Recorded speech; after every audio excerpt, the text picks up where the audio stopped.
অনেকে বলে জামাতের এত লোক হয়েছে, আবার একজন লোক আমাকে এটাও বলছে জামাতের এত লোক হওয়া মানে হলো গিয়া জামাতের সারা দেশে যত ভোট আছে সবগুলো এইগুলি, এই কটাই তাদের ভোট।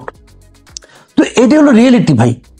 মিটিং কত বড় হয় এটা দেখে আপনি বুঝতে পারবেন না যে সাধারণ মানুষের মধ্যে তাদের জনসমর্থন কি পরিমাণ আছে। জামাতের নামে আমি আজকে একটা কথা বলেছেন, তারা বলেছেন সংস্কার, বিচার, জুলাই সনদ বাস্তবায়ন না হওয়া পর্যন্ত নির্বাচন হলে তারা মানবেন না, তারা আন্দোলনে যাবেন। এখন সংস্কার, বিচার সবগুলোই আসলে দীর্ঘমেয়াদী ঘটনা। দেখেন, ওনারা যদি না মানেন নির্বাচন, এটা কিন্তু সরকারের জন্য বিব্রতকর। বিব্রতকর এই কারণে যে জামাতও যদি ইলেকশনে না যায় এই সরকার বহুত বেকায়দায় পড়ে যাবে এবং বিএনপিও বেকায়দায় পড়ে যাবে। কারণ আওয়ামী লীগ নাই, একতরফা আওয়ামী লীগ নাই, জামাতও নাই, তাহলে বিএনপি ইলেকশন করবে কার সঙ্গে? এনসিপির সঙ্গে? এটা ভাই কোনো বাস্তব পরিস্থিতি না। বাংলাদেশের ইলেকশনে আসলে 12টা বাজে গেছে। আপনি যে ইলেকশনটা করতেছেন উনি অনেক বলতেছেন কিন্তু ইতিহাসের সর্বশ্রেষ্ঠ নির্বাচন উনি দিবেন, উনি কিন্তু বলেছেন এই কথাটা, উচ্চারণ করেছেন। কি বুঝে বলছেন আমি জানি না, উনি ইতিহাসে বুঝেন কিনা জানি না, সর্বশ্রেষ্ঠ বুঝেন কিনা আমি জানি না। একটা নির্বাচন হতে যাচ্ছে, আপনি একটা কথা মাথায় রেখেন, বাংলাদেশে মিনিমাম 1 কোটি ভোটার আছে, মিনিমাম 1 কোটি ভোটার আছে যারা জীবনে কোনোদিন নৌকা মার্কা ছাড়া অন্য কোনো মার্কায় ভোট দেয় নাই। এদের জন্য আপনি কি বিকল্প রাখছেন? আপনি এদের জন্য কি বিকল্প রাখলেন? একটা নির্বাচন যে আপনি করবেন, সেই নির্বাচনে এটা বিপুল নির্বাচনটা আপনি কার জন্য করবেন? পলিটিক্যাল পার্টির জন্য নাকি সাধারণ মানুষের জন্য? নির্বাচন যদি সাধারণ মানুষের জন্য হয়, আজকে এসি বলেছেন সাধারণ মানুষকে তারা সম্পৃক্ততা চান। যদি সাধারণ মানুষের জন্য নির্বাচন হয়, তাহলে যে মানুষগুলো যাকে ভোট দিতে চায় যখন সেই মার্কাটা না পাবে, তাহলে এটা নির্বাচন হলো? এবং এই নির্বাচনটি বহুত বিপদে পড়বে গভর্নমেন্ট, এবং সবচেয়ে বড় বিপদে পড়বে যারা নির্বাচিত হয়ে আসবে তারা। সারা দুনিয়ার কাছে এই নির্বাচন কতটুকু গ্রহণযোগ্য হবে আমি জানি না, আমি বুঝতে পারি না। কারণ 2014 নির্বাচন আওয়ামী লীগ ক্ষমতায় আসছিল, ওই নির্বাচনটা খুব গ্রহণযোগ্য ছিল। ওই নির্বাচনের কথা যখন তারা নিজেরা উচ্চারণ করতো, খুব কি আনন্দের সঙ্গে উচ্চারণ করতো। এরকম একটা নির্বাচন আয়োজন করতে যাচ্ছেন ইউনূস সাহেব এবং ভাবতেছেন যে ইতিহাসের সর্বশ্রেষ্ঠ নির্বাচন করে ফেলাবেন।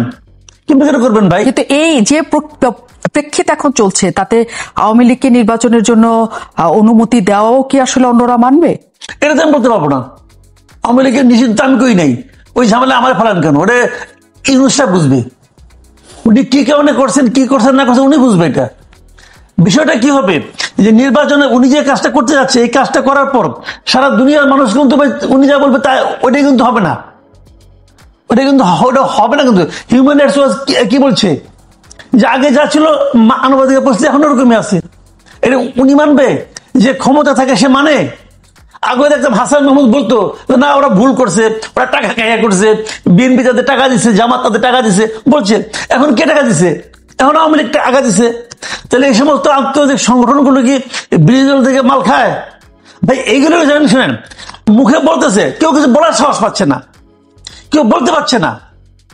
আপনি এমন একটা এনভায়রনমেন্ট আপনি ক্রিয়েট করছেন যে আওয়ামী লীগের লোক বলতে পারছে না যে আমি কোথায় ভোট দিব। Is it democracy? এখন জনগণের সম্পৃক্ততা চাচ্ছে সিএসি। তিনি বলছেন যে সবাইকে নিয়ে তিনি নির্বাচন করতে চান, যাতে দলগুলো ব্যাপারে তারা যত না আগ্রহী তার চেয়ে বেশি জনগণ যাতে 16 বছর যারা ভোট দিতে পারেন নাই তারা যাতে ভোট দিতে পারেন। আপনি বলছেন তাহলে যারা নৌকায় ভোট দিতেন তারা কাকে ভোট দিবেন? মুস্তফা ফিরোজ, আমরা আসলে যে মাসুদ কামাল যে কথাগুলি বলছিলেন যে আপনি আওয়ামী লীগের ভোটাররা কই যাবে, তারা কাকে ভোট দিবে, যে সংকটটা আমরা দেখেছি আওয়ামী লীগের 18 নির্বাচন 24 নির্বাচনে, যে ভোটাররা ভোট কেন্দ্রে যায় নাই কারণ তাদের হাতে আর কোনো বিকল্প ছিল না। হ্যাঁ, এবং আওয়ামী লীগ থেকে যারা দাঁড়িয়েছে তাদের জিতে যাবে জেনে তাদেরও ভোট দিতে যায় নাই। ওরকম প্রেক্ষিত তৈরি হবে এবার আপনার মনে হয়? দেখেন, এটা এখন খেলতে থাকবে। জামাত নিশ্চিত হওয়ার জন্য এনসিপি আর একটু সময় নেওয়ার জন্য তাদেরকে হয়তো 2027-28 পর্যন্ত ইউনূস সাহেবকে রেখে সেটা দেশে যে অবস্থায় হোক না কেন তারা হয়তো চাইবে যে তাদের অবস্থানটা আরো ভালো হোক। এবং সত্যিকার অর্থে তাদের অবস্থা ভালো হচ্ছে, এনসিপি না, জামাতের। তো জামাতের জন্য এইটা একটু আর্লিটা একটু তাদের জন্য কঠিন হয়েছে। কঠিন হলেও পরিস্থিতিটা কিন্তু বদলে গেছে। আপনি নির্বাচনটা কে করবে? ডক্টর ইউনূস, আমি মনে করি যে এই কাঠামোতেও ওনার অধীনে নির্বাচনটা হওয়া উচিত না, কারণ এই সরকার বিতর্কিত হয়েছে, এখনো 2 জন উপদেষ্টা আছে, তার এটা আরো ক্লিয়ার করার দরকার ছিল। ফলে মানে একটা যদি তত্ত্বাবধায়ক সরকার আসে, সেই কাঠামোর অধীনেই নির্বাচনটা হবে, সেখানে কাউকে পা ধরে আনতে যাবে না। এখন ধরেন আমি নির্বাচনটাকে মানে ওই যে 1 কোটি ভোটার আওয়ামী লীগের, তো সেটার জন্য কি এখন এখান থেকে কি প্লেন ভাড়া করে দিল্লিতে যে শেখ হাসিনাকে রিকোয়েস্ট করবে? সেটা কি মানে বর্তমান রাজনীতি বাস্তবতা সেটা কি অ্যালাউ করে? করে না। তিনি হচ্ছেন একটা হত্যা মামলার মূল আসামি। তাহলে কে বিকল্প কোনো আওয়ামী লীগ তো তাকে রিপ্রেজেন্ট করেনি যে না ঠিক আছে আব্দুল হামিদ আর সেলিনা হায়াত আইবি নেতৃত্ব করে দিলাম, আচ্ছা ওদের সাথে তোমরা কন্ট্যাক্ট করো, বা তারা কোনো উদ্যোগ নেবে, তেমনও তো দেখা যাচ্ছে না। তাহলে কি করবে?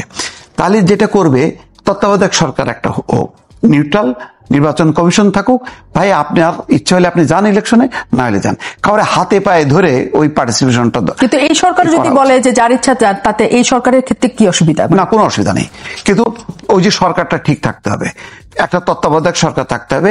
ইউনূস সাহেবও করতে পারতেন, কিন্তু ইউনূস সাহেবের ঘর তাহলে খালি করতে হবে, খালি করে এটা রিয়েল একটা নিউট্রাল গভর্নমেন্ট করতে হবে। যেটা কিন্তু বলা হচ্ছে যে উপদেষ্টাদের সাথে এনসিপির কোনো সম্পৃক্ততা নাই। কি সম্পর্ক নাই? 100% আছে, অবশ্যই আছে। স্বয়ং ডক্টর ইউনূসেরই আছে, ডক্টর ইউনূসেরই আছে, কারণ তার আশীর্বাদ না পাইলে এই ধরনের 2 জন উপদেষ্টা থাকে কি করে? সারা দেশে এই যে এনসিপির যে প্রোটোকল আমরা দেখলাম, মানে পুরো বাহিনী, নিরাপত্তা বাহিনীর সমস্ত পোর্শনগুলো দিয়ে যেভাবে মিছিল মিটিংগুলি করে, এটা তো নজিরবিহীন। এটা তো একটা সরকারি দল যেভাবে করে, শেখ হাসিনার সময় আওয়ামী লীগ যেভাবে করছে ঠিক সেইভাবেই এনসিপি করছে। এটার জন্য ডক্টর ইউনূসের সরাসরি দায় আছে, এবং এটা কেউ হয়তো জবাব চাচ্ছে না, কারণ বিএনপি একটু নমনীয় হচ্ছে যে তারা মনে করে যে আচ্ছা যাই হয়েছে নির্বাচনটা হোক, তখন বোঝা যাবে ওই মাঠে।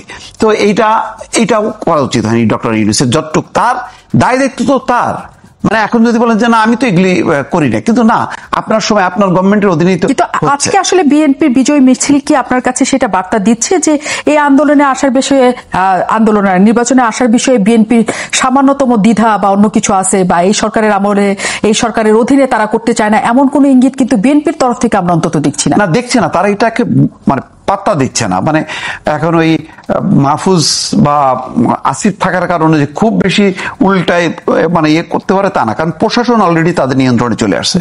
এখন সমস্ত ডিসি, এসপি, ওসি সব তারা বিএনপি। তো সুতরাং এখন এইগুলি এবং নির্বাচনে তো এরাই ফ্যাক্টর। তো এই জন্য ওই 2 জন 4 জন মানে থাকাটা অস্বস্তিকর, কিন্তু এটা না বিশাল একটা অবস্ট্রাকল, সেটা তারা মনে করছে না। আর আমি বলি কি যে আমাদের একটা কাঠামোটা দাঁড় করানো দরকার, সেই কাঠামো যাতে কেউ না ভাঙে।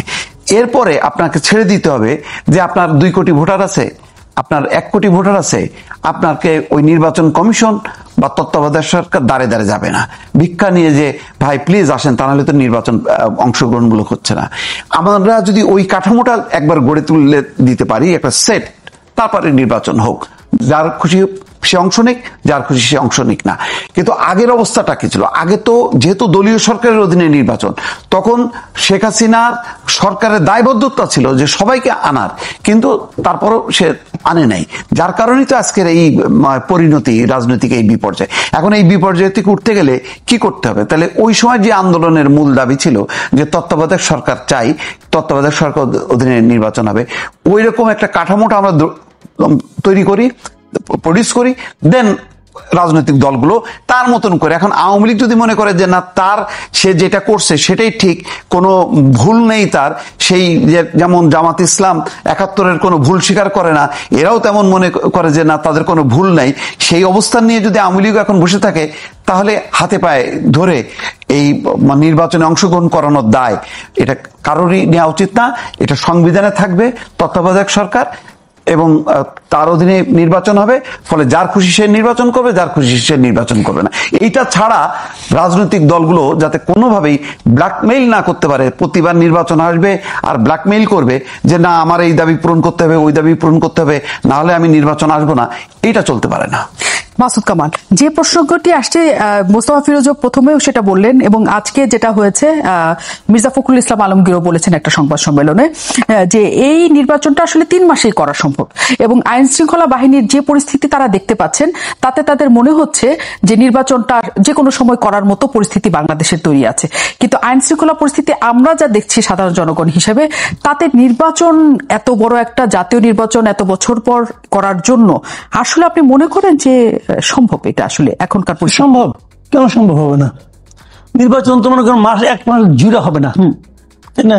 নির্বাচনের সময় যদি আমি মনে করি যে পুলিশ অপ্রতুল, আর্মি তো এখনই ম্যাজিস্ট্রেসি পাওয়ার নিয়ে মাঠে আছে না? তো আর্মিকে আপনি ডেপ্লয় করবেন, আর্মি এই কাজ করতে পারবে না। আর্মি তো দেশের নানা রকম আপনার নানা রকম দুর্ঘটনা দুর্বিপাকে তো আসে মাঠে, আসে না? তো আমাদের জন্য এর চেয়ে বড় কি আছে, ঘটনার কি আছে? এই ঘটনা তো আসবে, মাঠে নামবে, আইন শৃঙ্খলা রক্ষা করবে। তাদের কাজ তো ভোটার কে ভোট দেওয়ানো না, তাদের কাজ হলো ভোট প্রদানের ক্ষেত্রে যদি কেউ বাধা দেয় সেটাকে আটকাবে। কেউ দুর্নীতি করলে, কেউ সমস্যা করলে, সন্ত্রাসী করলে সেটা আটকাবে। আমি তো কোনো প্রবলেম দেখি না। নির্বাচন হওয়া সম্ভব, 3 মাসে হওয়া সম্ভব। আমি তো শুরু থেকে বলতেছি নির্বাচন হওয়া উচিত ছিল অক্টোবর থেকে, সেখান থেকে আপনি দিলেন ডিসেম্বরে, বিএনপি নিল ডিসেম্বরে, ঠিক আছে, ডিসেম্বরে মানা যায়। ফেব্রুয়ারি নির্বাচন তো ভালো হবে না, ফেব্রুয়ারির সময়টা খুব সুইটেবল টাইম না, কারণ ফেব্রুয়ারির কদিন পরে হবে এই আপনার রোজা, এবং বাংলাদেশের রোজার সময় দ্রব্যমূল্য নিয়ে একটা ক্যাচাল বাজেই, সবসময় বাজে। নতুন গভর্নমেন্ট দায়িত্ব নিয়ে ওই ক্যাচালের মধ্যে পড়বে। এটা একটা ইন্টেনশনালি হইতে পারে যে নতুন যারা গভর্নমেন্ট আসবে তাদেরকে এরা বুঝাইলো তুই তো ক্ষমতায় যেতে চাস, দেখ কেমন লাগে, বুঝাই দিল আর কি। এটা হইতে পারে। কিন্তু বিএনপির উচিত ছিল কোন অবস্থাতে ডিসেম্বর থেকে একদিনও পরে না যাওয়া। বিএনপি কি মনে গেছে, বিএনপি মনে করছে যে কোনো মতো এখানে চেয়ারে বসলে যে আনন্দ আর আনন্দ, ওই আনন্দের আশায় গেছে আর কি। যা কিছু করে সব মানে খালি ইলেকশনটা আমাদের দাও, ফেব্রুয়ারিতে দাও। ভালো হচ্ছে না এটা, কিন্তু এটা আরো আগে হওয়া হচ্ছিল।